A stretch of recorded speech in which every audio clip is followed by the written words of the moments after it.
Pessoal, vamos começar então aqui. Então, primeiro conteúdo, falava do histórico da evolução da computação. A gente já tinha visto na aula presencial, mas tem que começar de novo.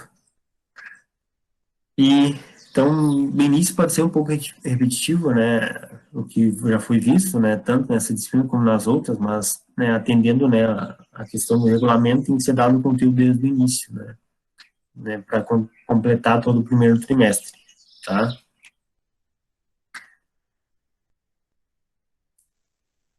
Então, uma contextualização, tá, aqui do histórico da evolução da computação.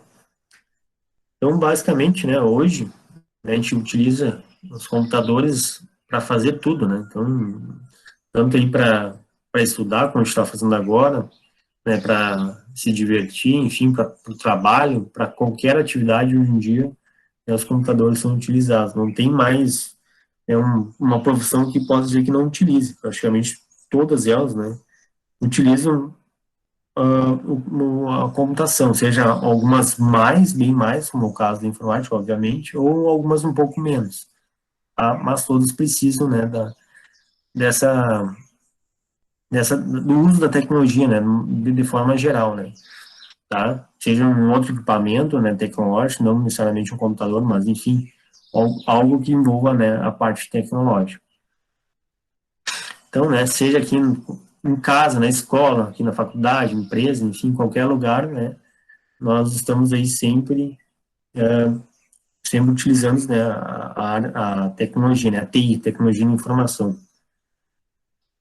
E aqui, olha só o tempo, né, a quantidade de tempo, né, que começa, né, então a surgir aqui a história da computação. A gente pode achar que faz, né, pouquinho tempo, mas na verdade já faz aí mais de 7.000 anos, né? Então não é algo agora dos últimos anos, das últimas décadas, né? Vocês já praticamente já nasceram com computador, né? Então, quem nasceu nesses últimos anos, aí, nos anos 2000, né, já nasceu conectado, né, já nasceu com equipamentos aí de qualidade, de ponta. Antes, ainda eu que nasci nos anos 90, né, nasci em 90, ainda peguei computadores, né, máquinas bem mais defasadas, né, que não tinham toda essa tecnologia, né, que temos hoje, com máquinas ainda grandes, né, computadores de mesa grandes. Então, o ábaco, né, agora já entrando aqui de fato nos computadores, né, daquela época, então o primeiro computador, né, aliás, primeiro, não computador, mas primeiro instrumento, equipamento, digamos assim, tecnológico, né, foi o ábaco, foi uma calculadora, né, bastante utilizada por muitos povos, né, surgiu lá na Mesopotâmia. Então, vocês com certeza já devem ter visto isso na disciplina de história, né? Então, é datada lá de 5.500 anos antes de Cristo. É basicamente utilizado para fazer cálculos, esse que era o objetivo. É soma e subtração, era o que ela conseguia fazer. Outras operações ela não conseguia fazer, não tinha a capacidade de fazer, como a multiplicação e divisão. Então, ainda não conseguia fazer. Mas depois teve outras versões do ábaco que conseguiram fazer. Eles deram uma melhorada e conseguiram fazer as 4 operações. Mas o ábaco original só fazia duas, só soma e subtração. E aí, como é que era, né, feito isso? Basicamente, era um conjunto de varetas ali, de forma paralela, continham pequenas bolas e que, através desse sistema deles, aí, conseguiam, então, obter, né, essa contagem, né, da soma e da subtração. Então, aqui tem uma figurinha, né, só para mais ou menos ilustrar, né, como é que é. Então, tem aqui as varetas e as bolinhas. Exatamente, né, o funcionamento prático, como que era, talvez, né, o pessoal daí mais antigos saiba, né, explicar, porque não tem muito material sobre isso para dizer exatamente como é que era, mas era a contagem, né, com essas bolinhas aqui.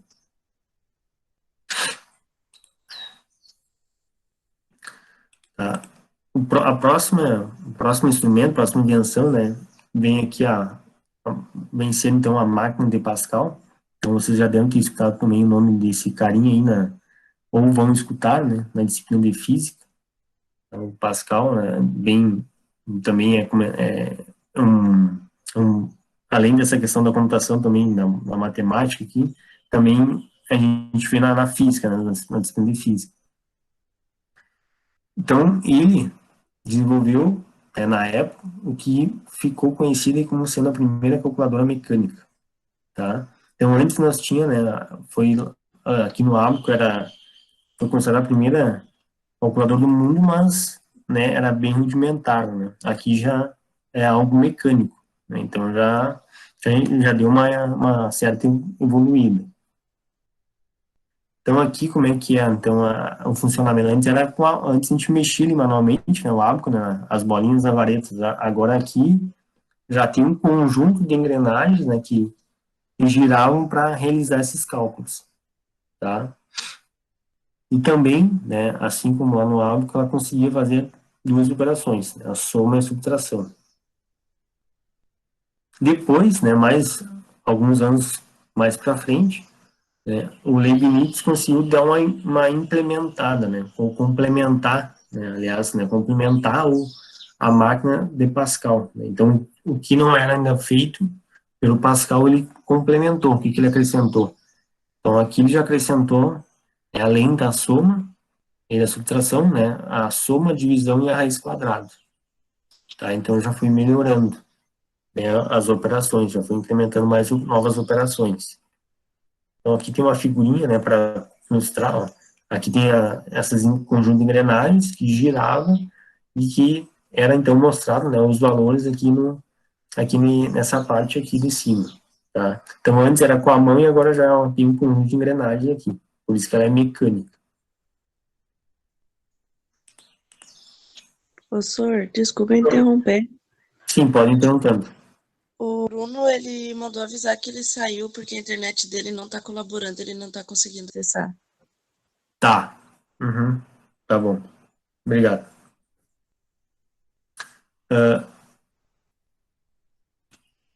Então, né, a gente estava vendo ali, falando aqui da máquina Pascal e depois da melhoria, né, que o Leibniz fez, tá? Então, aqui, o Leibniz acrescentou, né, algumas operações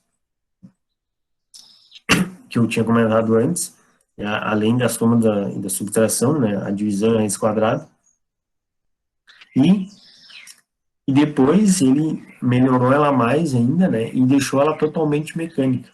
Então, antes já tinha, né, a de Pascal já tinha, né, as engrenagens ali, já era algo mais mecânico, não tão manual, né, e aqui ele deu uma melhorada e depois ele conseguiu fazer, né, o que ficou conhecido para a época, né, entre aspas aqui, né, faltou entre aspas ali, seria a primeira calculadora de bolso. Né, de bolso, na verdade, ela não era, né, porque ela era grande, mas para a época ainda foi considerada de bolso porque diminuiu bastante o tamanho físico dela. Tá? E aí sim conseguiu implementar, né, as quatro operações básicas. Né? Então, a soma, a subtração, multiplicação e divisão. Tá? E o projeto dela, né, que seria o design aqui interno, foi usado aí por um bom tempo, né, em torno de 200 anos. Então, olha só, aqui está a máquina. Ela é grande ainda, né, embora usaram, né, a expressão de bolso, mas era só para dizer porque ela tinha diminuído ainda significativamente o tamanho, mas óbvio que não cabe no bolso, né? Não é como nós temos os calculadores de hoje em dia. Então aqui um conjunto de engrenagens aqui que ele mexia e aí que gerava, né, os valores aí das operações. Tá? Isso aqui, né, no museu, né? Tem museus aí espalhados no mundo inteiro com essas invenções aí, com os primeiros computadores do mundo, né? Na Alemanha, acho que também na França, Inglaterra, né? Então, nesses países, geralmente, esses países aí de primeiro mundo tem esses museus aí com todos os equipamentos aí, esses gênios, né, da computação, os precursores, né? Tá? A próxima, né, o próximo equipamento, a próxima invenção, né, foi a máquina de tear, tá? Do Giuseppe. Então, aqui, basicamente, né, foi, nessa época, foi considerada, então, a primeira máquina que realmente foi programada, né, que o objetivo dela era recortar, então, os tecidos de forma automática. Então, eu colocava, né, marcava lá né, o desenho que eu queria fazer, e aí, com os cartões perfurados, naquela época a programação era com cartões perfurados, a, eu programava esse recorte e a máquina recortava para mim de acordo com o recorte que eu programei. Tá? E aí, então, com isso eu tinha lá o tecido, né? Enfim, né? O recorte do tecido de acordo com a minha programação. Tá? Então, por isso que foi aí, na época, foi um grande marco, né? Já que realmente era através da minha programação, né, da programação do operador, né, do Joseph, né, que na época era um costureiro, ele conseguiu, então, fazer com que essa máquina gerasse na saída, né, um tecido recortado, tá? Então, aqui marcou o pontapé inicial dessas máquinas programáveis, né? Então, por incrível que pareça, foi uma máquina de costura, né? Nada a ver aqui com algo que já mais ligado à computação diretamente, né? Então, foi uma máquina de costura, algo que parece que não teria sentido, mas ele conseguiu, né, dar um sentido e fazer algo já automatizado, né, programável. Então aqui tem uma reprodução da máquina, né, uma fotinha aqui mostrando como é que ela era. Então aqui tem o, os furos, né, onde era programado, né, através de cartões perfurados, e aí através dos cartões ali, que era feita, né, essa programação, gerava o recorte e ela, no caso, gerava, a partir dessa programação, o tecido recortado de acordo com o que foi programado, tá? Então, é bem isso aqui mesmo, bem estranha, né? Mas, enfim, funcionava, né? Atendia ao solicitado. Então, em vez de fazer manualmente, o recorte, ela fazia automaticamente de acordo com o que foi programado, tá? A próxima aqui, né, a máquina analítica do Charles Babbage. Então, aqui foi considerado, né, o primeiro computador de propósito geral. O que eu quero dizer com propósito geral? Algo que não era específico, né? Ele podia ser ele podia ser usado para fazer várias coisas. Assim como nós temos aí os computadores hoje, né, que a gente faz várias coisas no notebook, no smartphone, enfim, no tablet. A gente não faz só uma coisa específica. A gente faz várias coisas, por isso que é de propósito geral. Também aqui foi inteiramente mecânico, então já era bem mecanizado, né? Acabou nunca sendo construído de forma completa, então sempre faltou algo para finalizar, né, essa construção, e dava com números aí de 20 dígitos, né, que já seria algo bem complexo, né, para a época. Olha só o quanto de memória que ela tinha, 1K, né, 1K de memória. Hoje não, 1K não é nada, né? Uma música de boa qualidade tem 4, 5 mega. Então, 1K não é nada hoje. O clock de frequência de 10 Hz, né, também, que não é nada, né? Hoje, os nossos computadores de hoje é 3 ponto alguma coisa, 4 ponto alguma coisa, gigahertz. E aqui ainda estava nas taxas dos hertz. Não era nem mega, era hertz. E aqui, em termos de curiosidade, né, quem, né, descreveu como executar esses cálculos aí na máquina foi uma mulher, né? Foi a Ada, né? Foi considerada a primeira programadora do mundo, né? Da história da computação. Então, quem quiser pesquisar das gurias aí, principalmente, os guris também, mas as gurias, né? Pesquise no Google lá, coloca esse nome, vocês vão ver, tem várias matérias, vocês acham vários links aí sobre ela, tá? Aqui tem uma fotinha, então, da máquina, tá? É algo totalmente estranho, né? Difícil de imaginar um computador dessa maneira aqui, né? Algo que faça alguma coisa, né, de interessante, mas era bem estranho assim mesmo,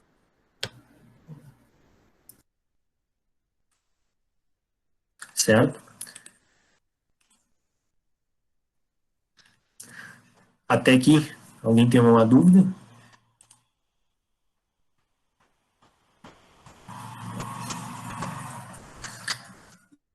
Até aqui, tudo certo? Tá, então vamos continuar. Então, pegando, né, esse gancho aí da evolução, né, da computação, é dos primeiros primórdios aí de computadores, né, as máquinas, né, os equipamentos aí que nem parece que são computadores, ou que faziam, né, alguma operação, algo de interessante, algo de útil. Aí depois temos aqui o, um gênio também, outro gênio, né, aqui mais um matemático, né, observem que na época, né, não tinha ainda a computação em si, né, geralmente eram físicos, matemáticos, né, e aqui temos o George Boole, tá? Então, o que ele teve, o que ele trouxe de contribuição aí para a computação, né, para a matemática? Então, é considerado aí o pai da lógica moderna, né, um dos fundadores aí da lógica matemática. Basicamente, desenvolveu, né, o sistema binário, né, que a gente utiliza hoje, né, ainda utilizado nos computadores, né? Então, representado por dois algarismos, né? O 0 e 1. O que quer dizer o 0? 0 quer dizer, né, estado aqui desligado, e o 1 estado ligado, ou então o 0 seria falso, o 1 verdadeiro, 0 nível baixo, 1 nível alto, tá? Então, basicamente, todas essas maneiras de se expressar, né, esses dois algarismos, né, o significado desses dois algarismos. Tá? Aqui mais adiante nós vamos utilizar também, né, para fazer as operações que nós vamos ver nos conteúdos de circuitos digitais, tá? Então lembrar dessa parte aqui, né, que nós tínhamos visto, tá? Então quando nós entrarmos nos circuitos digitais, que na verdade vai ser só lá no terceiro trimestre da disciplina, a gente vai utilizar bastante aqui, né, a lógica de Boolean, né, para fazer lá todas as operações, né, ou lógico, AND lógico, NOT, enfim, todas essas operações, tá? Então, até hoje, né, tudo que o computador entende é 0 e 1, tá? Então, o computador não entende binário, tá? 0 e 1. Tudo que a gente faz, ele entende 0 e 1.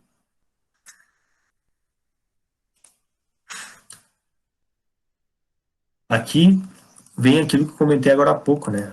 O conceito, né? Algumas explicações de o que quer dizer computador de propósito geral, tá? Então, basicamente, vai ser um computador que tem, né, como entrada um conjunto de passos, né, de instruções para serem realizados, um conjunto de dados também, e que na saída vai ser realizada, né, executada essas instruções, né, que a partir da manipulação dos dados que foram colocados na entrada, tá, dessas instruções, esse passo a passo, tá. Alguns exemplos, então, de computadores de propósito geral, que eu já tinha comentado com vocês. Então, basicamente, né, hoje que a gente utiliza os notebooks, o tablet, o smartphone, o computador de mesa, enfim, seja qual tipo de computador.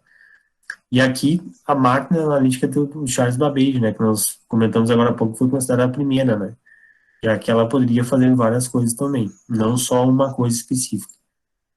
Então, assim como temos, né, os computadores de propósito geral, também temos alguns que não são de propósito geral, né, que fazem algo específico. Então, o Abaco, que a gente viu, né, foi a primeira calculadora, né, do mundo lá da Mesopotâmia, porque qual que era o objetivo dela? Fazer só cálculo, né, que era a soma e subtração. Não tinha nada além disso. Alguns sistemas de marcar que nós temos hoje em dia também, né, por exemplo, uma calculadora. As calculadoras mais simples também, só servem para fazer cálculo. Tá? Hoje a gente tem um calculador que é um computador, né, que faz outras coisas também.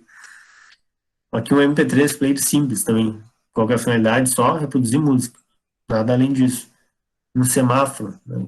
Qual a finalidade? É mostrar os três estados, né? O verde, amarelo e vermelho, tá? Então, tudo que é algo que tem um propósito, né, específico, né, é considerado, então, um computador que não é de propósito geral. E o que tem, e os computadores que têm o objetivo de fazer várias coisas, né, numa única máquina, são, então, computadores, né, considerados computadores de propósito geral, certo?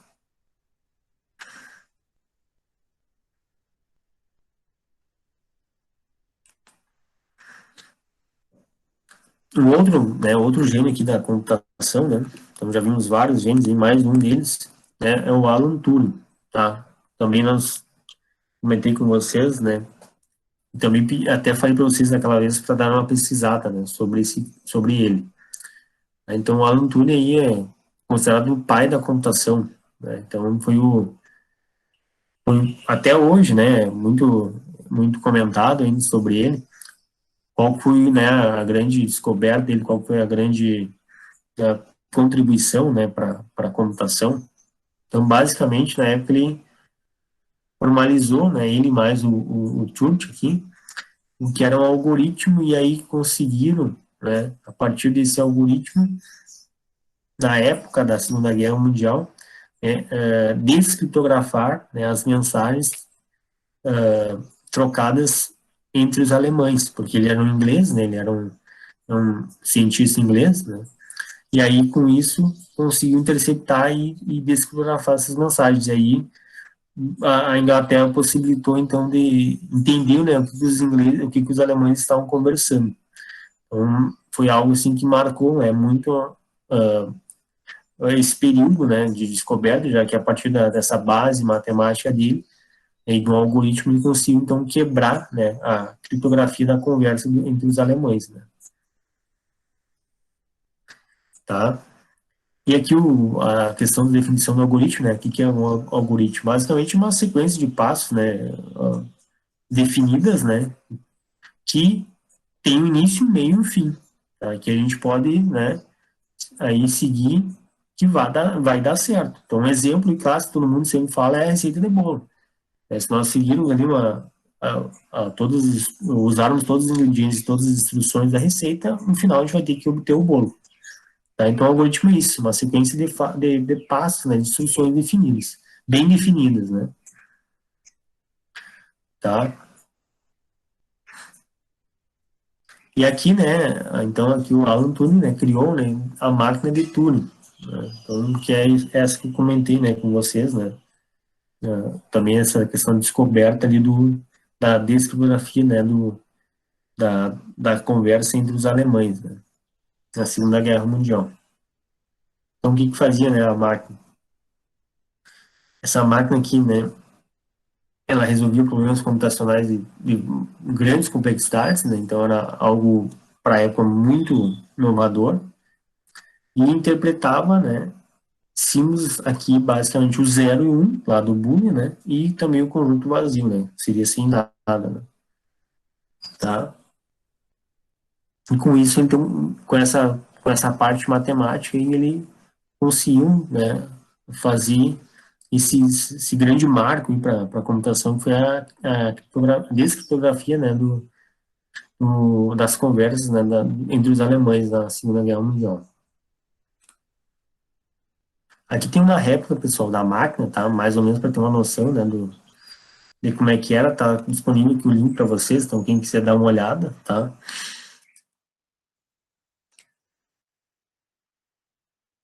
Certo?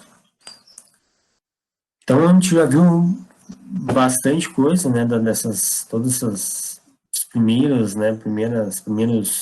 inventos, né, primeiros computadores, né, considerados os primeiros computadores, digamos assim,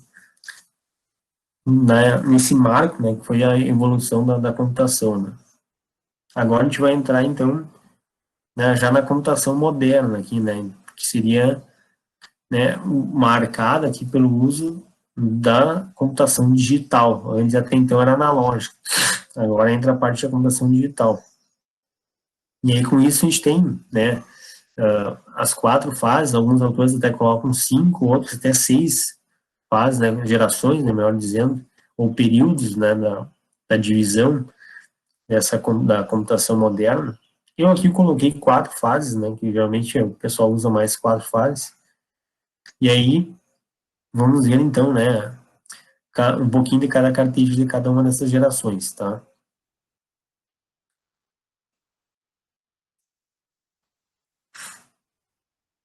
Então, a primeira geração, né, foi de 46 a 59.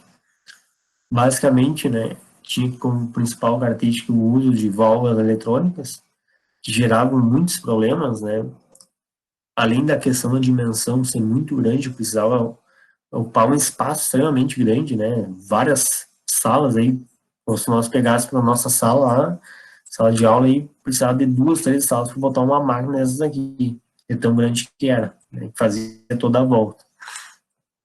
Sem contar, né, a quantidade enorme de fios, né? Quilômetros e quilômetros de fio, de fiação, e aí gerava todo esse transtorno aí de aquecimento, né? De sobreaquecimento, né?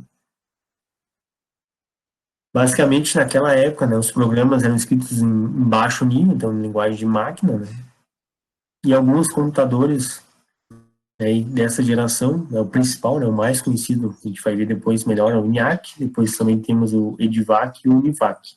Tá? Mas o ENIAC é o que mais marcou, né, que é o que até hoje é mais comentado. Né. Então, aqui o ENIAC. O ENIAC, pessoal, em tradução literal aqui para o português, tá? Basicamente quer dizer computador integrador numérico eletrônico. Tá? Nome bem estranho, mas isso aí mesmo. Tá? Foi considerado, né, na época, o primeiro computador digital eletrônico, de grande escala, né, porque era extremamente grande, né, algo que ocupava bastante espaço. E, para a época, né, então, foi essa grande inovação ainda da computação já digital. Né. Também um computador de propósito geral, né, então, basicamente, né, fazia várias coisas, não era algo para algo específico. Algumas características aqui, né? Obviamente, ninguém precisa estar decorando isso, mas tem alguns valores aqui, né? E quanto que custou na época, né? 6,7 milhões de dólares. Então, calculava 2.400 vezes mais rápido que uma pessoa. Pesava 30 toneladas e tinha 160 metros quadrados. Então, olha só, né, o quanto de espaço que ocupava.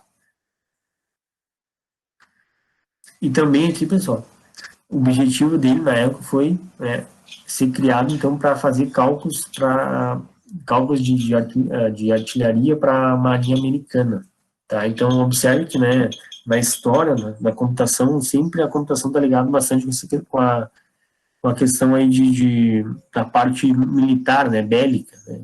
Tanto ali que a gente viu agora há pouco, que eu falei para vocês do Alan Turing, né, a grande descoberta dele também ligada à questão bélica, na Segunda Guerra Mundial. A quebra, né, da criptografia da conversa entre os alemães. Então, aqui, de novo, ENIAC voltado para a Marinha Americana. Então, observe que essa evolução da computação, além de estar ligada, né, com as universidades, também estava ligado com outros setores, né, principalmente essa questão aí bélica. Então, aqui tem uma foto, ó, olha só. Quantidade de fios e cabo, né, aqui é só uma parte dele, né. Então, aqui tem já uma visão maior, ó. Toda uma sala, ó, fazendo aqui um formato de U, né, com todo esse fio. Imagina se caísse um fio aqui para achar aonde colocar depois de novo o fio. Ficaria horas e horas procurando lá. Certo? O próximo, então, aqui, né, o Univac. Esse não é tanto falado, né, geralmente sempre é mais falado o ENIAC, mas enfim. O Univac foi considerado, então, o primeiro computador comercial. Lembre que o ENIAC era o primeiro computador de propósito geral aqui dessa era moderna, né? Aqui já era já mais comercial. E o ENIAC era para a questão bélica, né? Cálculo de artilharia. Aqui já está voltado mais para o comércio. Então, alguns valores aqui, alguns dados, né? Então, foi medida aqui a primeira unidade de 51, ó, custava 9,23 milhões de dólares, então custou bem mais, né, do que o ENIAC. Pesava, ó, já diminuiu bastante, olha só, o ENIAC antes lá, a gente viu que pesava 30 toneladas, ó, agora que só pesa 7, né, só entre aspas, né, óbvio. E aqui já diminuiu bastante também espaço, ó, só 35 metros quadrados, né, o ENIAC ocupava 160, tá, então diminuiu 4 vezes aqui já, mais do que 4 vezes. Utilizava tubo de mercúrio para fazer, então, armazenamento de informações, e aqui a arquitetura Von Neumann, né, que a gente comentou também, né. arquitetura Bonin, eu lembro, né, eu até tirei o slide, porque eu diminui bastante a apresentação, mas é aquela arquitetura, né, tem a entrada, processamento e saída. Né. Você tem também um outro, o slide dessa aula com a arquitetura. Tá? Aqui eu tive que reduzir bastante. Então aqui tem um exemplo, olha só como já diminuiu bastante mesmo. Né. Então aqui a parte da frente dele, né, claro, depois tem toda a parte a parte da fiação, do cabeamento, né, mas aqui já colocava conseguia colocar em cima de uma escrivaninha, digamos assim, né, aqui numa mesa, tá? E aí cheio de botão aqui. Ó, aqui toda a parte de fiação, né? Antes era só a parte bonitinha, digamos assim, na frente, né? Depois tinha toda essa parte de cabeamento, né? E conectava aquela parte da frente ali. Certo? Então, a primeira geração foi essa. Agora, a segunda geração. Tá? Então, a segunda geração de 59 a 64. Tá? O que houve de melhoria na segunda geração? Né? O que houve de mudança? Então, na primeira nós tínhamos as válvulas, né? Que a gente viu que dava muito problema. Na segunda, nós temos agora a substituição das válvulas, né, pelos transistores, né, que já diminuiu bastante, né, consideravelmente o tamanho, né, do hardware. Né. Então, aqui agora o tamanho do computador, dos computadores, né, já ficou bem menor. Além ali dos transistores, também foi marcada pela questão dos circuitos impressos, né, e aí já eu não preciso ter toda essa quantidade de cabeamento de fio espalhados. Então, agora eu tenho os circuitos impressos e são, né, as placas, aquelas impressas que tem as conexões, né, tudo por via, né, de trilha, né. Então, a quantidade de fio já diminui consideravelmente aqui. Além disso, né, na segunda geração, basicamente podemos dividir em duas categorias, né, em supercomputadores e minicomputadores. Tá? Alguns exemplos de computadores dessa geração. Então, aqui, a família IBM, né, na época estava bem forte. Então, aqui o IBM 1620, 7030, 7094. Tá? Então, o IBM 7030, né, um pouquinho das características dele. Tá? Então, aqui, esse foi considerado na época, né, o primeiro supercomputador. Então, o valor deles, valor aqui na época, não, 10 milhões de dólares, são mais caros, né, do que os outros que nós estávamos usando anteriormente. Então já superou, né, os demais. E aqui, o porquê que ele foi considerado um supercomputador? Porque aqui eu já conseguia, né, executar cálculos agora na faixa dos microsegundos. Então cada vez foi me diminuindo mais o tempo de processamento, né. Então aqui eu já tenho 10 a menos 6, né. O que me permite, então, aqui, né, até 1 milhão de operações por segundo. Tá? Então, a tecnologia aqui já avançou bastante em relação ao que nós tínhamos anteriormente. E algumas linguagens também, né, foram desenvolvidas nessa época. Inclusive, algumas delas são até hoje utilizadas, né, por alguns matemáticos e físicos na área acadêmica, né, não na área prática da computação, né, mas na área acadêmica, para estudo. Fortran, COBOL e WOW, né? O Fortran é muito utilizado aqui pelos físicos, né, e até hoje alguns ainda estudam na área acadêmica. Tá? Então, agora entramos na terceira geração. Tá? Então, qual foi a grande melhoria na terceira geração? Tá? Então, aqui já temos agora os circuitos integrados, né? O que nós chamamos de DCI. Então, agora, no único circuito integrado, né, eu consigo colocar vários transistores, além disso, outros componentes, como resistores e capacitores. Tá? Então, aqui, eu consigo ter, então, né, computadores bem mais funcionais. Tá? Então, aqui eu consegui colocar todos esses componentes aqui no único wafer, né, que a gente chamava, uma única pastilha de silício. Né? É um chip. Tá? O circuito integrado é um chip. Hoje, todos os nossos com equipamentos eletrônicos, tem um circuito integrado, tem um CI. O que faz, né, tem toda essa parte de, de, de comando ali, né? Não o processamento é um processador, mas ele também faz, né, essa parte de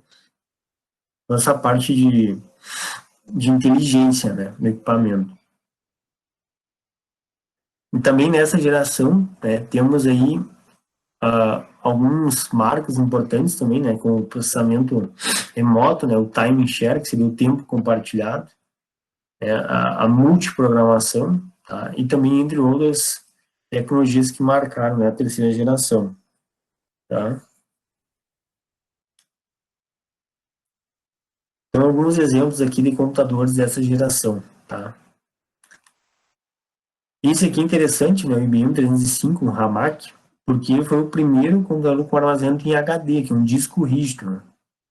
Que hoje já está, né, os nossos discos rígidos aí do magnéticos, né, já estão defasados, hoje praticamente nem vem mais, né, hoje é tudo, né, tecnologia eletrônica, né, o SSD. Também utilizava o cartão perfurado, o cartão ainda que estava sendo utilizado, lembro lá do tear programável, né, que utilizava o cartão, e aqui, né, se manteve ainda até nessa terceira geração aqui, com esse IBM 305. Parece ter um ar-condicionado a foto aqui, nem parece um motor no ar-condicionado isso aqui, ó, essa parte da frente, né?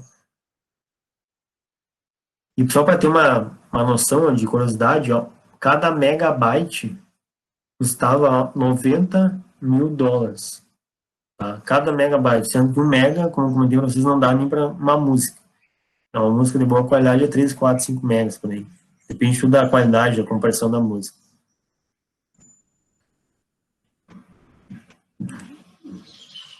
Certo? Também temos aqui, né, os mainframes, né? Lembre lá dentro da terceira geração, daquela divisão que nós estávamos comentando ali, né? Que tinha os computadores, começou bastante com o IBM, né? E aqui temos os mainframes. O que são os mainframes? Para a época, então, foram, né, considerados os computadores com uma grande capacidade de processamento, tá?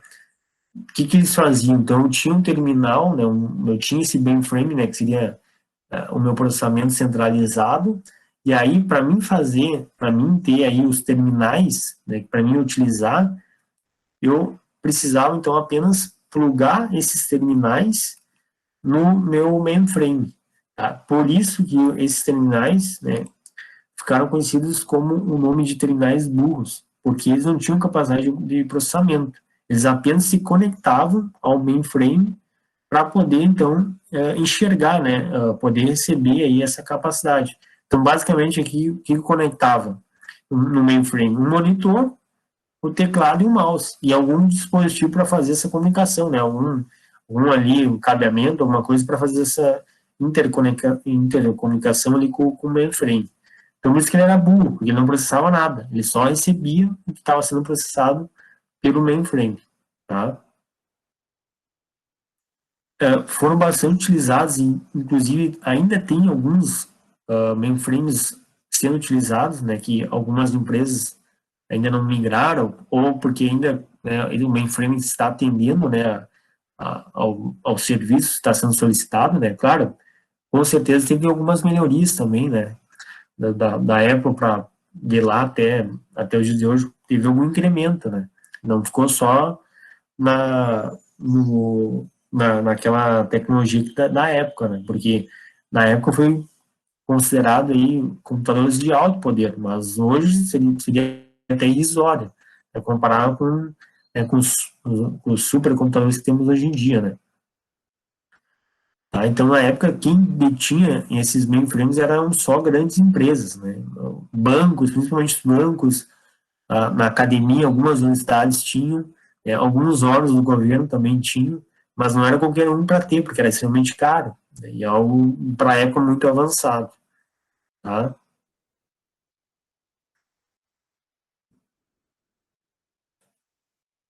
E o porquê que, só um detalhe, né, o porquê que ainda aqui, né, era realizada essa conexão, então, né, poder receber esse processamento, porque ainda aqui nessa época ainda não tinha, né, os computadores pessoais, né, os nossos PCs.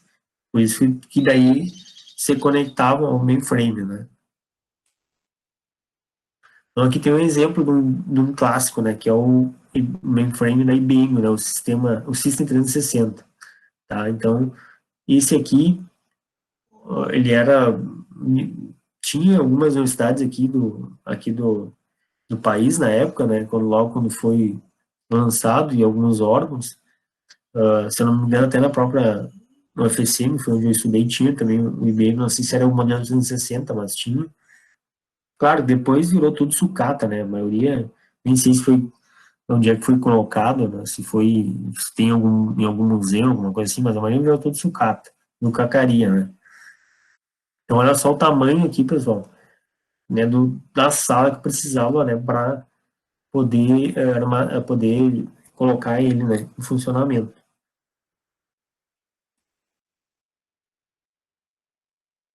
E chegamos na quarta geração, né, que seria aqui, né, a geração de 70 até os dias atuais, né, como eu comentei para vocês. Tem alguns autores que colocam a quinta geração, às vezes até a sexta geração, mas, né, o tradicional é usar as quatro gerações, né. Então, na nossa quarta geração, basicamente temos o advento dos microprocessadores e agora sim, né, o surgimento aqui dos PCs, né, os computadores pessoais. E aí eu diminui mais ainda, para ter os computadores pessoais, eu diminui mais ainda, né, o tamanho. Porque para uma pessoa ter em casa um computador, não podia ter um negócio gigante desses ali. Imagina ocupar, né, toda a casa da pessoa com um computador. Óbvio que não teria condições. E aí também o preço, né? A pessoa não ia pagar milhões como uma empresa, uma organização pagava, né? Que a gente estava vendo antes ali. E aqui já os processadores mesmo, né, as CPUs, né, já conseguiram atingir uma faixa de bilhões de operações por segundo. Tá? Antes a gente estava falando ali das operações, né, em torno de microsegundos, agora que já temos bilhões. Né? Aqui também um fato interessante é que a partir dessa geração aqui, antes, até então, né, o pessoal estava dando muita importância para o desenvolvimento do hardware, né, que era a parte física. E o software tinha ficado de lado, né, um pouco.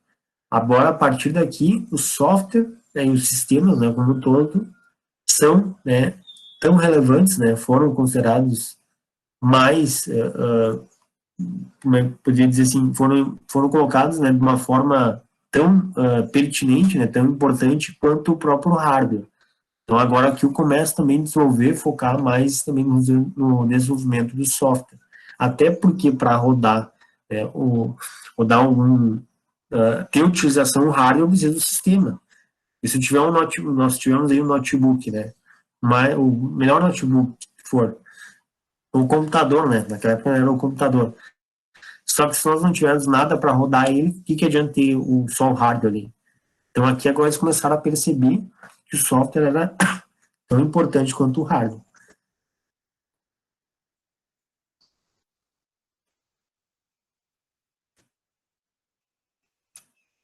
Alguns exemplos aqui então, dos primeiros PCs, tá? O primeiro foi o Altair 8800, tá? Então, algumas características desse computador na época, né? Então, aqui tinha 256 bytes de memória RAM e processador agora com frequência de clock de 2 MHz, tá? Lembra que nós estávamos vendo antes que era extremamente caro, né? A frequência lá que antes estava só na faixa dos hertz, né? Não era nem mega, né? Era hertz. Agora já estamos aqui, ó, em mega. Na época, então, foi vendido como um kit para os entusiastas de computação de eletrônica.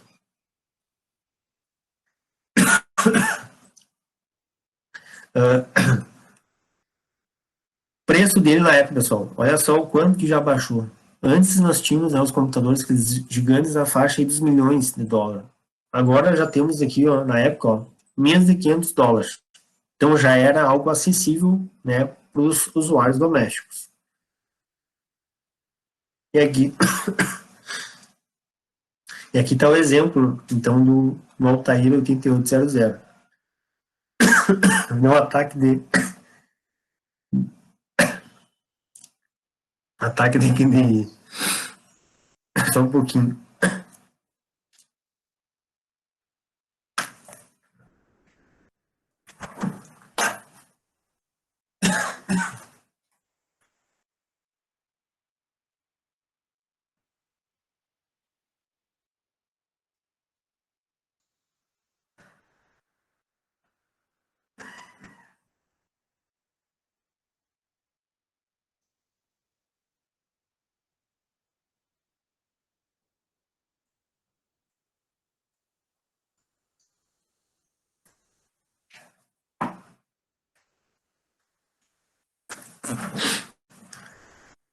Voltei, tive que tomar uma água. Ah, não tava parando de tossir. Tá bem, senhor? Sim, tô bem. É só porque tava por causa da rinite. Ah, tá. Já tomei um pouco de água. Então, o Altair 8800, pessoal, era esse cara aqui, olha só como é que era. Olha, já tá até, dá para dizer que tem cara de computador agora. Então, embora tinha um monte de luzinha aqui, dessas placas, já se assemelha aqui digamos, a um gabinete, né? Já tem uma cara de gabinete aqui de computador. Aqui tem a ventoinha atrás, olha só, o coolerzinho, né? Aqui temos as placas, né? Então, aqui, já agora, realmente, né? A gente já começa a dizer que se assemelha aos computadores, né? Depois do Altair 8800, temos o Apple, né? Então, o primeiro Apple, o Apple 1, já melhorou também aqui a memória, né? Então, agora de 2 para 4K de memória, tá? Então, hoje, olha só, comparem hoje, né? É interessante fazer essas comparações, tá? Hoje, nossos computadores, se tu comprar um computador hoje com 8 mega, aliás, 8 mega, 8 GB de memória, tu já está comprando algo talvez até meio defasado, né? 8 GB de memória RAM. Antes, né, nos primórdios aqui, ó, tínhamos 2 ou 4K, algo assim extremamente pequeno, né? Que não dá para fazer nada mesmo. Hoje, 8 GB de memória RAM já começa a abrir várias aplicações, o computador já começa a querer dar uma travadinha, né? Então, olha só o quanto que teve de melhoramento, né? De evolução. E a frequência também, olha só. A frequência aqui é 1 MHz. Então, antes a gente tinha em Hertz, aí já passou para Mega. E hoje a gente já está aí com computadores, notebooks aí, desktop, computadores de mesa de 3 ponto alguma coisa, 4 ponto alguma coisa, gigahertz. Então, a frequência também é extremamente importante, né? Teve uma evolução bem grande. E o Apple 1, então, foi considerado o primeiro computador pessoal. Embora ali, né, a gente viu o Altair ainda não era considerado, não foi considerado, foi considerado depois com o Apple 1. Por quê? Por que o Altair não foi? Porque o Altair não tinha ainda um monitor gráfico, né, que exibiam realmente ali o que estava sendo feito, né? Então, aqui temos agora um monitor para mostrar a saída, né? Então, lembre lá dos dispositivos, dos periféricos. Então, temos a entrada e a saída, né? Para o usuário enxergar o que estava sendo realizado. Então, olha só a fotinho do Apple 1. Então, aqui era a máquina e temos aqui, né? Aqui não está mostrando, mas tinha um monitorzinho, né? E era acoplado para mostrar, então, o que está sendo realizado. Olha o logo como é que era, né? Bem feio, né? Na época nem tinha, né, o logo que tem hoje, né? Parece aquelas máquinas antigas de boteco, né? Aquelas vendas, né? O Apple II. Então, agora temos 48K. Então, 48K de memória RAM. Olha só. Já evoluiu bastante. Então, de 4 para 48. K, né? Continuamos ainda em K, mas já aumentou bastante. A frequência manteve em MHz.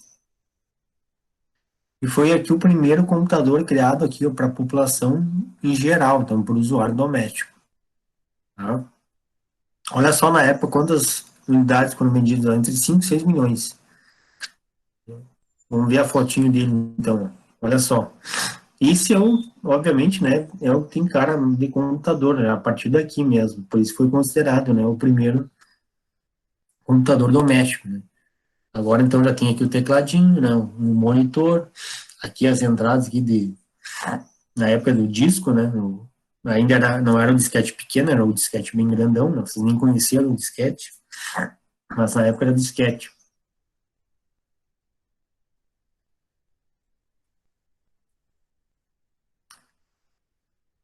O próximo é o Commodore 64, tá? Então aqui temos 64 de memória RAM, então já aumentou, olha só, tínhamos aqui anteriormente 48, aqui já aumentou mais um pouquinho. E4 foi para 48, depois agora 64. E a frequência manteve, ó, 1 MHz. E por incrível que pareça, né, não foi lá o Apple II, né? Vendeu 5 entre 5 e 6 milhões, ó. O mais vendido naquela época foi esse aqui, ó. Mais vendido da história, inclusive, ó. Entre 17 e 22 milhões de unidades. Na verdade, nem parece um computador, né? Porque ele está tudo integrado, né? Ele é um teclado e nesse teclado aqui, né? Um gabinete, na verdade, vai ser um gabinete em formato de um teclado e ele é integrado, né? Toda a questão de processamento está tudo embutido aqui. Tá? Então ele é um computador dentro de um teclado, dentro de um teclado aí, como se fosse nós pegar o nosso teclado hoje em dia do computador e botar as coisas dentro ali dele. Né? E aí, claro, precisava também da conexão, né? Com o monitor, né? Então aqui não tinha o gabinete, eliminaram o gabinete e botaram aqui no teclado, tá? Então ficou bem robusto, né? Bem pequeno, né? E aí facilitou também, né? Para não tomar muito espaço, né? Para poder ser utilizado em qualquer lugar, né? Próximo aqui o IBM PC. Agora temos ó, 256K de memória RAM. Então tinha de 64, já foi para 256, ó, quadruplicou. Agora a frequência já começou a aumentar, ó, de 1 MHz foi para 4,77. E o sistema já teve o desenvolvimento de um sistema operacional, né, da Microsoft, foi o MS-DOS, aqui, o DOS 1.0. E aqui tá ele, ó. Então, aqui temos o teclado, né, o monitor, e aqui, né, aqui o gabinete, né, e aqui o botão, né, para ligar, tá? Também tem cara de computador, né, já bem mais próximo, né, parecido ali com o Apple II, né. Depois temos o Lisa, o Macintosh, tá? Então, o Lisa, o Macintosh, na época, né, foram então os primeiros a utilizar um mouse, olha só, o avanço de tecnologia, né? Hoje o que a gente tem aí, hoje que a gente, na verdade, nem precisa ter um mouse, né, hoje em dia, se for um notebook, né, enfim, não precisa. Claro, se for um computador de mesa, precisa. E precisa entre aspas, né, para algumas coisas não, mas óbvio que para facilitar, né, a rotina precisa. Então aqui na época já foi um avanço, porque teve o mouse e também a interface gráfica com todas as janelas, né, que hoje nós conhecemos, né, que mostrando as pastas, os menus de acesso, né, a própria área de trabalho também, né, feito tudo aqui para rodar então nesses computadores aqui, né. E aí, em 84, ó, quando ela lançou, né, o Macintosh, teve uma explosão, né, um boom, né, tanto que a marca hoje é extremamente valiosa, né. É claro que por causa também do Steve Jobs, né, um gênio, né, da Apple, e hoje praticamente, né, é uma empresa aí consolidada no mercado, né, aí de smartphones também, né, no mercado de smartphones a Apple lidera. Então, aqui teve uma tecnologia muito importante, né, foi o primeiro computador que eles fizeram, né. Aqui tem alguns dados também, né, algumas características, então, né, o primeiro modelo que eles fizeram do Macintosh, ó, Macintosh 128K, 128K de memória RAM. Lembra que antes nós tínhamos visto que esse aqui, o IBM, tinha 256, ó, é o dobro desse aqui. O processador, agora, teve um acréscimo bem interessante, ó. De antes tinha saído de 4.7, né, para 7.8. Então, teve um avanço aqui do processamento do clock, da frequência. Embora a memória diminuiu, né, em relação ao IBM, a capacidade de processamento aqui do clock aumentou.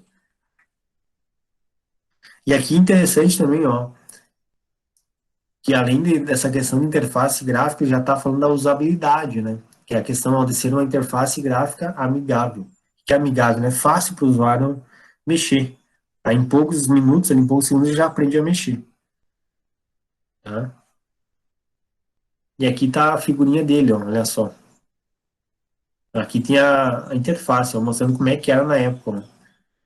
Observe que já começou aqui, né, o símbolo da maçã, tanto aqui no sistema como no próprio equipamento aqui, ó.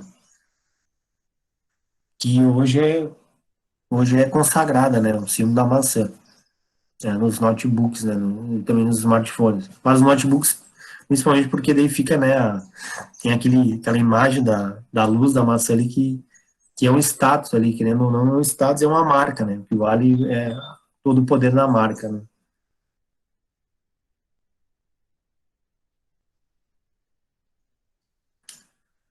Certo? E aí temos aí só uma ilustração, né, bem genérica para mostrar toda essa parte de evolução, né? Então começou lá 60 e aí foi chegando, foi cada vez diminuindo o tamanho, né, e aumentando a capacidade de processamento, né, de frequência, então, de memória, né, que a gente estava vendo, até chegarmos aí nos dias de hoje, né, se a gente fosse colocar aqui 2020 é um smartphone na palma da mão, que é um computador, né, um computador pequeno que a gente pode fazer praticamente tudo. Claro que no dia a dia a gente não usa o smartphone para substituir o computador, porque é cansativo, né, usar para trabalho. Mas, enfim, é um computador. O smartphone é um computador que dá para fazer tudo, né? Então, quem quiser também dar mais uma olhada por fora, aí tem a fonte aqui para vocês pesquisarem, né, ver toda essa parte, tem milhares de links, se vocês botarem no Google ali sobre história e evolução da computação, tá? Só vou comentar então aqui um pouco da lei do Moore, né, que então retrata, né, até hoje, né, mais ou menos assim, fiel, né, a lei dele, que o Gordon Moore, na época, né, em mais 65, né, ele era um dos cofundadores dos processadores Intel, né, que até hoje, né, são, né, os processadores líderes de mercado, né, também em paralelo com os processadores da AMD. Ele disse, né, ficou bem conhecida, bem marcante essa frase dele, né, que a cada 18 meses, a cada um ano e meio, né, um número de transistores, né, dentro de um chip, né, de um wafer de silício ali, né, vai dobrar, né, sem alterar aqui o preço. E mais ou menos se mantém isso hoje, só que agora chegou num momento que está tão, não consegue mais diminuir o processo de litografia, né, que é de diminuição dos transistores, que geralmente agora já não atende tanto, porque já chegaram praticamente no limite, né, diminuir tanto os transistores para poder colocar mais, né, duplicar os transistores dentro dessa mesma wafer, né, desse mesmo chip de silício.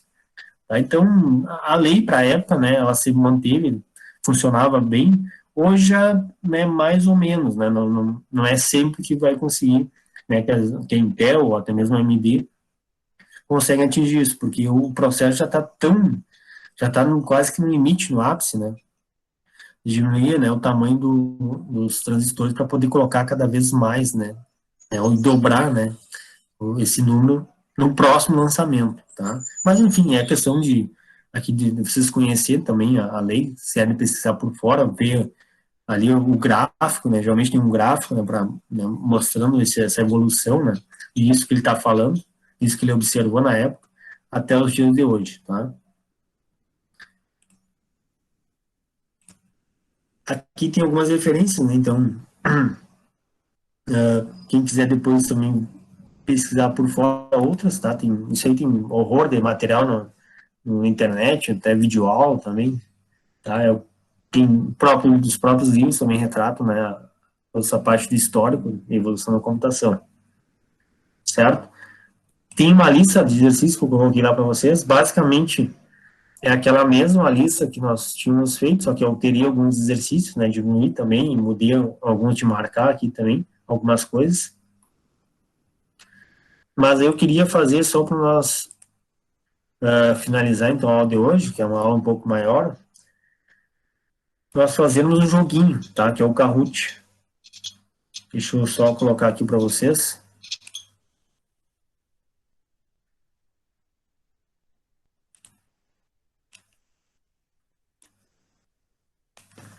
Tá? Então, aqui tem esse site que vocês vão ter que entrar, ó, kahoot.it, que eu vou colocar aqui no chat. Entre nesse site aqui, faz favor. E aí vai aparecer para vocês colocarem o número PIN, que é esse número aqui, ó. 6709-396, que eu também vou colocar aqui no chat. Tá? E aí coloque o nome de vocês, tá? Entre com o nome de vocês.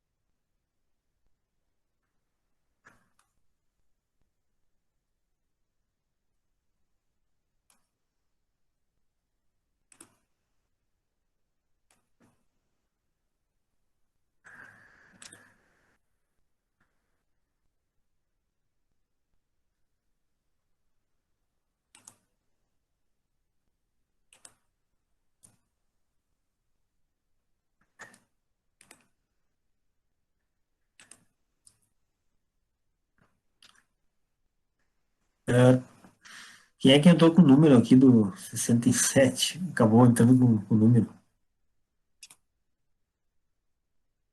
Tem, foi bem bom tu comentar, porque tem duas opções, pessoal. Para quem está no celular, aí tem que baixar o aplicativo, tá? Quem está no computador, aí pode abrir direto no navegador, tá?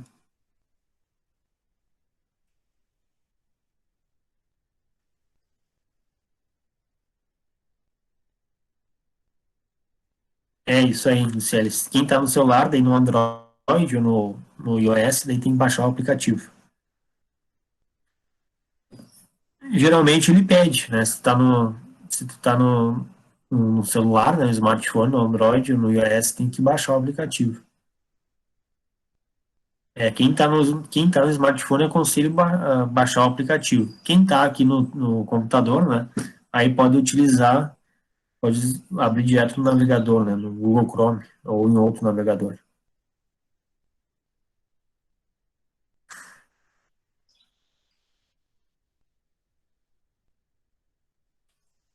A Luciele colocou que não tem espaço para baixar no celular, vai ter que excluir algumas coisas de repente.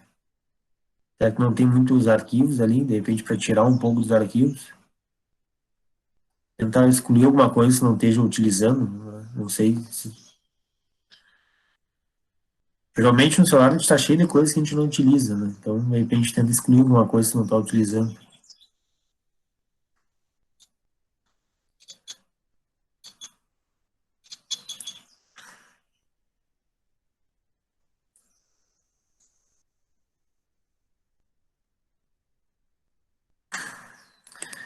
Dá, mas aí não. É como a gente estava comentando, pode ser que ele não fique bem ali, questão da usabilidade para poder mexer, né? Aí eu acho que é melhor o aplicativo no smartphone.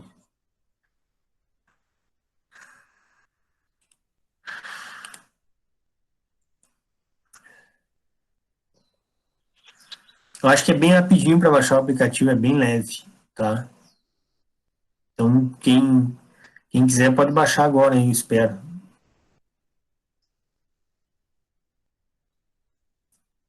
Alguém alguém já brincou aqui com esse joguinho aqui do Kahoot? Já sabe mais ou menos como é que funciona? Basicamente ele é um quiz, tá? Né, um jogo de perguntas e respostas, só interativo, né? Já joguei já, senhor. Já? Tá. Uhum. Tá. Então, basicamente assim, ó, pessoal. Eu vou projetar aqui na tela, né? Já está sendo projetado. Aí vai aparecer as perguntas, tá? Aí na tela de vocês vai aparecer as respostas. Então aí aparece lá, geralmente quatro figuras ali coloridas, né? Aí vocês vão marcar, clicar nas respostas, tá? Então olhem para a minha tela, que é a tela que está sendo projetada, as perguntas, e vocês daí, na tela de vocês, só respondem, tá? É como se nós lá tivéssemos na sala de aula, eu com o Data Show projetando as perguntas no Data Show, né, no computador, e vocês no telefone de vocês, né, no seu no smartphone, enxergando, né, para poder clicar nas respostas.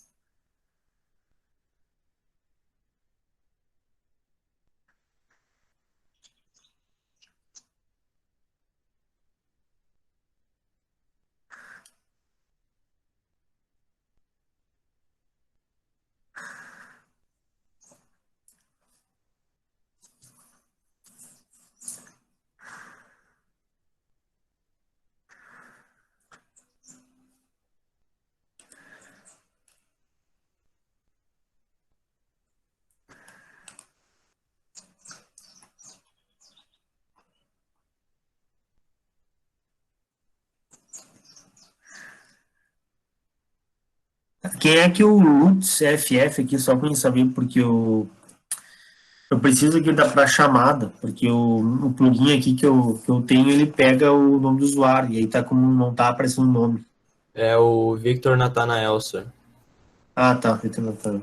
Tá.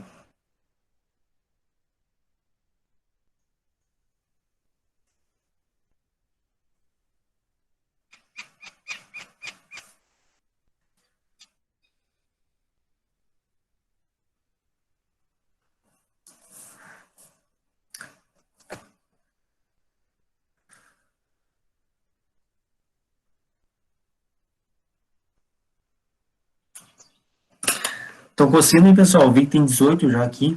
Quem é que tá faltando ainda? 19 agora. Tá faltando mais dois, né? Porque tem o meu usuário da apresentação e o meu usuário da voz, tá? Então são 21. Faltam mais dois.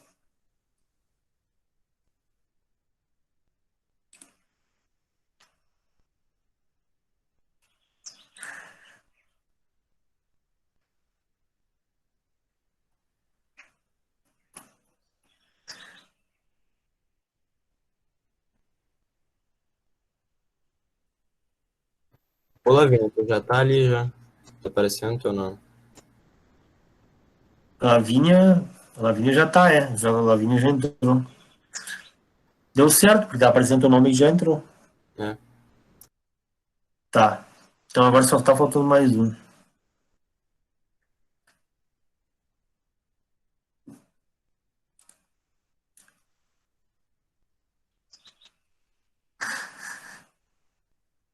Tá, então estão todos aí já.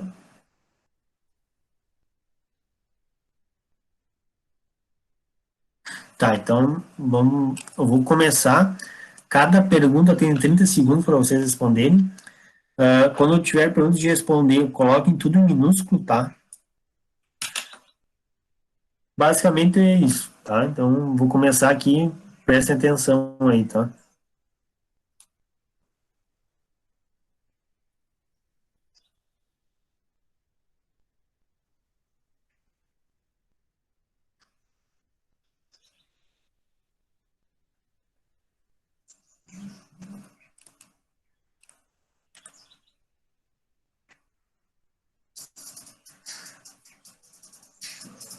Uhum.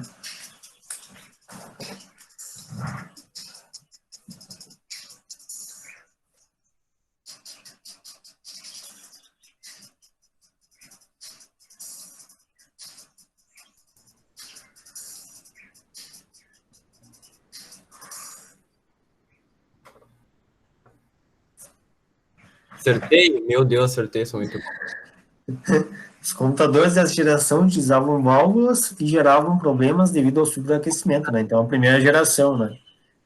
Que é aquela geração aí com os computadores aí com muitos fios, muito cabeamento e problema de superaquecimento, né? Das válvulas. Então, a maioria acertou, mas teve bastante erro, né? Confundiram com alguns e confundiram com a segunda.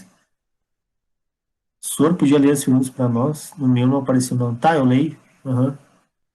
Mas ele está aparecendo ali, na verdade, a pergunta ela aparece só no meu, tá? Para vocês é só para olharem e responder. É, só a corzinha que aparece. E o É símbolo. exatamente. É isso aí. No de vocês aparece só para responder. A pergunta aparece aqui no meu, né? Na minha tela. Por isso que vocês têm que olhar a minha tela e responder no de vocês. Tá, mas eu faço a pergunta. Tudo bem, eu leio. Vamos lá, então. Vamos ver. Três tem primeiro. Ah, a questão aqui do bônus, pessoal, só para falar, quanto mais rápido vocês responderem, né, e quanto maior o nível de acertos ali, maior a bonificação, tá? Até ele faz um algoritmo que contabiliza também se tem muitos acertos, aí já é um bônus menor. Se é uma questão que tem poucos acertos e vocês acertarem, já tem um bônus um pouco maior. Não, o jogo não vale nada, o jogo é mais para, né, para a questão aqui da fixação do conteúdo, né?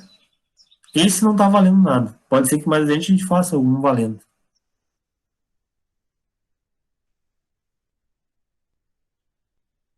São exemplos de computadores de propósito geral, com exceção de.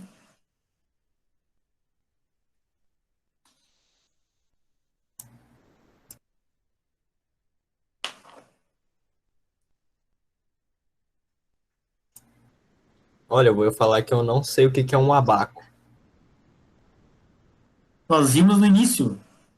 Pois O é. Abaco é aquela primeira calculadora feita na Mesopotâmia lá. Tá prestando atenção, hein? Aí, ó, viu? Acertei? Acertei também. A felicidade de Tá, você quando acerta alguma coisa é extremamente, né? tá então são exemplos de computadores de propósito geral, né? Então aqui, notebook, pode fazer várias coisas, a gente não faz só uma coisa, a gente pode escutar música, a gente pode digitar um texto, editar uma planilha, a gente pode olhar um filme, enfim, fazer várias coisas. É a mesma coisa para o smartphone, para o tablet. E o Abaco, não, o Abaco é algo específico, porque ele só fazia, o objetivo dele era fazer cálculos. Fazia só a soma e subtração, tá? Nós vimos, foi o primeiro, considerado a primeira calculadora, né? Feita lá usada pelos mesopotâmios, né? E por outros países depois, né? Aquela de rodinha? Isso, né? Com as varetas e com as bolinhas. Só brincando, só. Sim,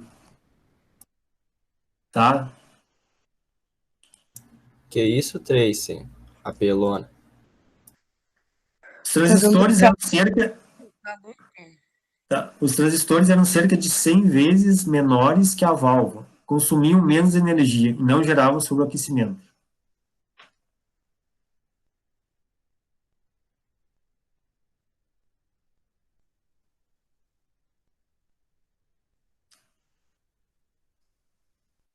Certeza que errei, ó.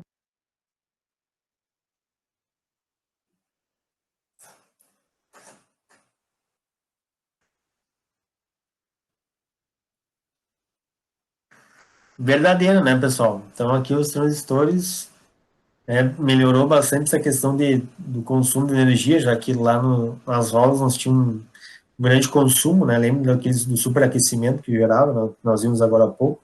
E aqui, então, é um componente extremamente pequeno, né? Bem menor, em cerca de 100 vezes menor. E aí teve toda essa questão do benefício, né? Para a computação aí na segunda geração.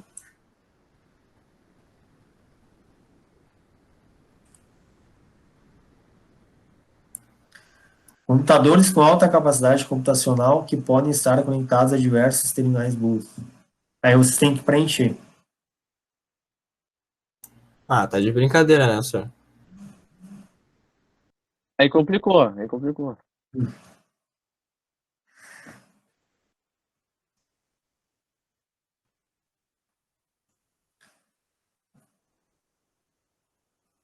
Mano, o que que eu vou botar, cara?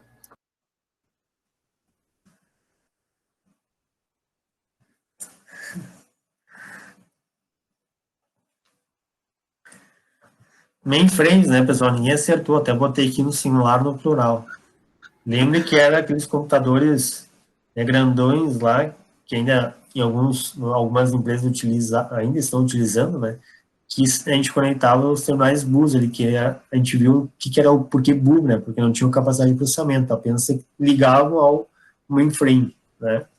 Porque na época ainda não tinham os computadores pessoais, né? Então aqui, né, os mainframes acabou que ninguém acertou. Achei que queria o nome do computador.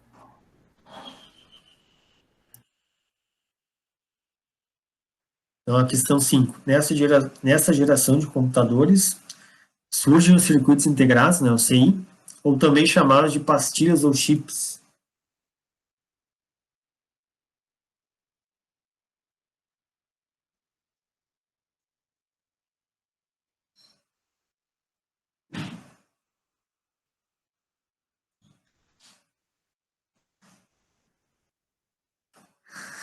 Terceira geração, né, então aqui o pessoal acertou bastante, tá? Então, ali, os chips, né, o que eu comentei aí com vocês, a questão do wafer, né, numa pastilha de silício, que temos aí, então, os circuitos integrados, né, que já diminuiu bastante, daí também a questão do tamanho, né?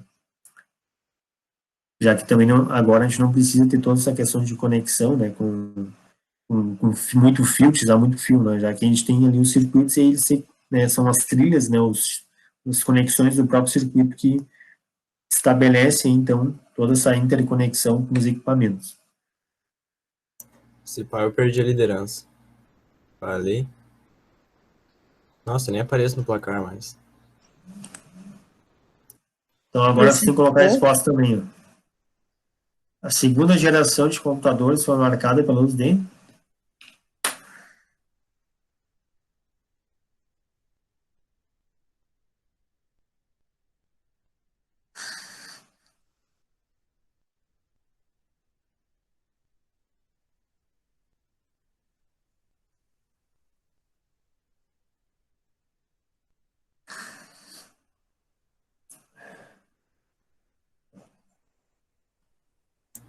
Ah, se pá, eu botei com... Ah, é igual eu tinha errado. transistores, né? Só 3 acertaram aqui, poucos acertaram.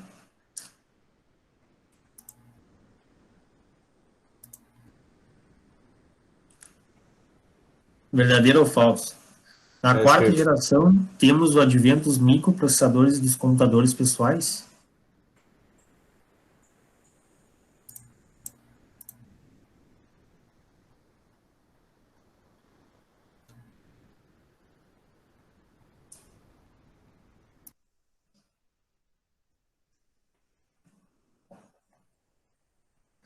Então, verdadeiro, né? Aqui, só um erro, né? Então, Foi o solitário que botou falso aí. os demais todos acertaram, né? Então, que é a geração que nós estamos, né? Geração dos PCs, né?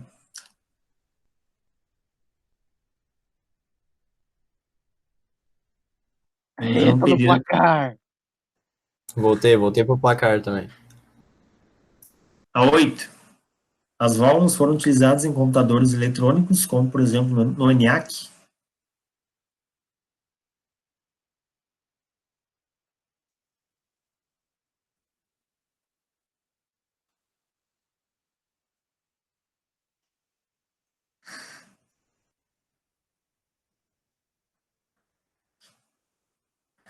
Verdadeiro, né, pessoal? Lembro do ENIAC, né? Foi o primeiro computador eletrônico, né? Era de propósito geral.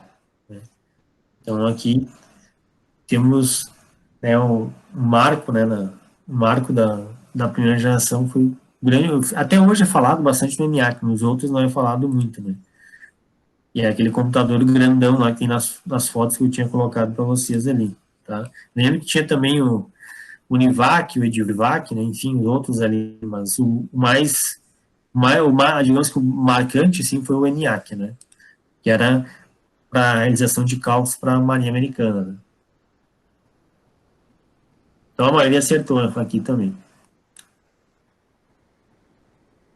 Sair do bagulho.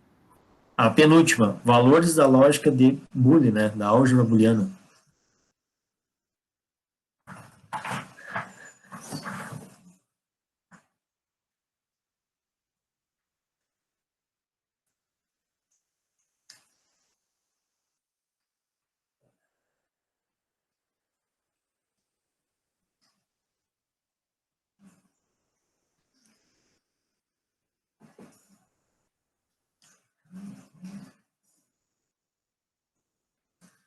Ah, acertei também. Valores da lógica de Boole, né? Álgebra booleana. Então aqui o sistema binário, né? O 0 e 1, né? Que nós comentei bastante, que até hoje utilizaram nos computadores, né? O computador tem tudo 0 e 1. Aqui temos o sistema decimal, né? 0 a 9. Aqui temos o sistema hexadecimal, de 0 a 9, depois de A até F.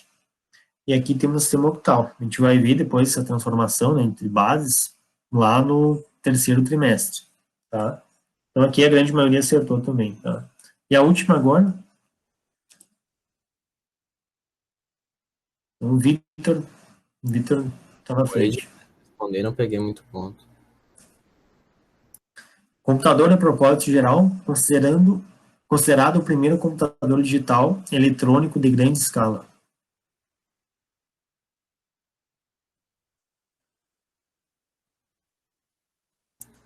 Foi no chute, azar.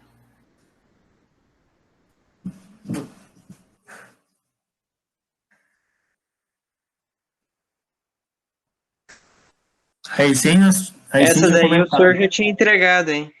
Já tinha entregado ali, ó. Aí sem comentei. Então aqui, né, o ENIAC, né? Até fiz de propósito ali para ver se vocês iam estar atentos. Então aqui o primeiro é o computador, né? Aqui de digital, né? Considerado digital, de grande escala, né? Então por que grande escala? Porque, né, ocupava um tamanho gigantesco, né? De propósito geral, né? Dá para fazer várias coisas e uma delas foi realizar cálculos para artilharia para a Marinha Americana, né? Então aqui já voltado para uma questão bélica, né? Já para essa uma parte mais de uma parte além da parte do envolvimento tecnológico, né? Tem aqui a questão do uso, né? Tanto com a parte acadêmica como a parte mais bélica, né? Que eu tinha comentado antes, né? Que com isso gerou-se, né? O avanço da computação, né? Vamos verificar como é que ficou então aqui o nosso pódio.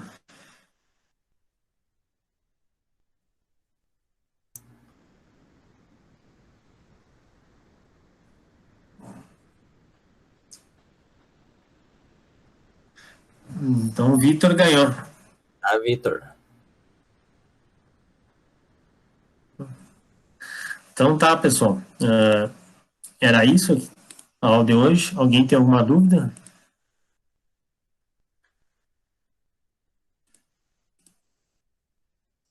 Então tá, parabéns pro Vitor, foi campeão aqui do primeiro Kahoot da disciplina. Alguém tem uma dúvida, pessoal? Acho que não. Bom, então tá, por hoje era isso. A gente demorou um pouquinho mais, porque eu tive que apresentar ali toda aquela parte de cronograma de aula, plano de E ensino. nada, enfim. acabou às 11 certinho. Ele acabou certinho, né? Como estava previsto. Então era isso, tá? Qualquer dúvida aí podem mandar e-mail, tá? Aí nos vemos na terça-feira, tá? Já na terça, deixa eu ver aqui, que dia que vai ser terça. Tá? Terça, dia 3 de novembro. Tá? Então já na terça, semana que vem, nos vemos de novo, tá? Lembre que as aulas ficaram terças-feiras às 9, tá? Então, para quem não participou hoje, peço por gentileza que a Carol coloque lá no grupo da turma para avisar, tá? Os demais, tá? Certo, Carol?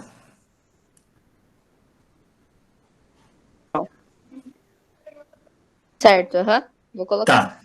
Então tá. Obrigado, tá? Então, bom final de semana para vocês e até terça-feira.